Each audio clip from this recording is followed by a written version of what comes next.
Colbadin rappresenta un'indubbia risorsa storica e culturale, in quanto consente un tuffo nel passato che permette di conoscere le tragiche vicende umane di chi ha combattuto in Balcanale e Canal del Ferro durante la Prima Guerra Mondiale.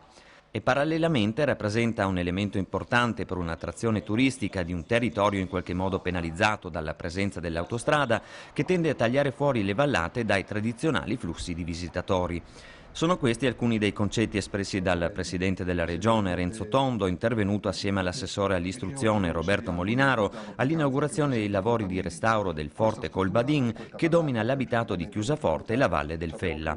Alla cerimonia erano presenti tra gli altri il sindaco di Chiusaforte Luigi Marcon, diversi primi cittadini della vallata, il presidente della provincia di Udine Pietro Fontanini, i consiglieri regionali Sandro Della Mea e Deno Repicco e il presidente di Promotur Stefano Mazzolini. Quello attuato a Colbadin con il contributo della Regione è un recupero conservativo per non cancellare del tutto gli effetti del trascorrere del tempo, allo scopo di permettere ai visitatori di comprendere meglio come i militari che occupavano la fortezza dovevano condividere nelle postazioni dei cannoni e delle mitragliatrici con il freddo, il caldo, l'umidità, oltre che con le bombe e i proiettili. Ma Colbadin non è solo un museo ricco di reperti bellici, di foto e di filmati, ma anche un punto di ristoro con un'area multimediale ed una sala conferenze e una foresteria con 25 posti letto.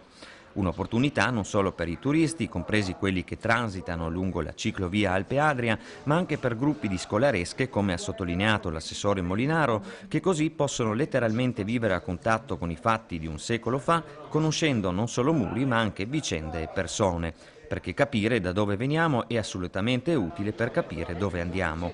Specialmente alla vigilia del centenario dall'inizio della Grande Guerra, che cadrà nel 2014 per i friulani che hanno combattuto dalla parte dell'Austria-Ungheria e un anno più tardi per i friulani che sono stati impegnati da parte italiana. Un centenario in vista della quale la Regione, sotto la regia dell'assessore alla cultura Elio De Anna, sta mettendo a punto un programma importante che punta anche sulla collaborazione trasfrontaliera per mettere in rete tutti i siti storici legati alla Prima Guerra, per promuovere assieme, nell'ottica dell'Euroregione, una realtà in cui la storia ha lasciato delle vestigia di assoluto interesse per un pubblico sempre più vasto. Mettere in rete questa struttura con altre che ci sono già sul territorio di altissimo livello, penso non solo a Re di Puglia, penso alle trincee sul Collio e sul Carso, penso al museo di Timau, penso a tante cose che sono qui su questa bellissima regione come elemento turistico. Certamente c'è un vantaggio notevole, oltre al fatto culturale e storico di recuperare una memoria anche per i giovani che in momenti come questi non guasta mai. Ma al di là di questo, ecco, è un elemento di sviluppo straordinario, perché dobbiamo ricordare che la storia rimarrà sempre e quindi questo ricordo deve essere mantenuto e rafforzato.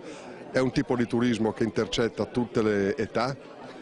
intercetta ruoli di carattere internazionale e soprattutto è destagionalizzato, si può venire in qualsiasi momento a vedere questi monumenti, queste strutture eccetera, quindi è veramente un elemento di grande novità. Teniamo poi presente che sia la Slovenia che l'Austria che la Carinzia hanno strutture che possono essere messe in rete, quindi possiamo anche lavorare su un'attrazione di un turismo internazionale sulla Euroregione che abbiamo costruito.